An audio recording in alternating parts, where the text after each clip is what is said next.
Hey, Mr. Kilpatrick. My name is Daniel Porter Hodges, and I'm a finance major at the University of South Florida.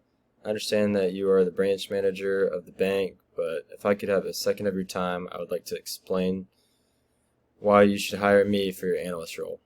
I understand that you are looking to fill an analyst role, and I would like to put my name in the hat. I've been noted by my peers and former employers as a hardworking and determined person.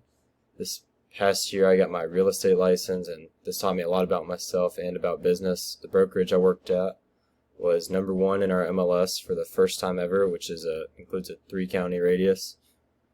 I know that you spend a lot of your time working on commercial loans, and I already do have some experience and knowledge in this field, being a real estate agent. This past summer, I worked 3 jobs to save money for school. An opportunity for a position like this is all I'm asking for. I'm highly motivated and passionate about everything that I do. So if that is the type of person that you're interested in for this job, here's my business card.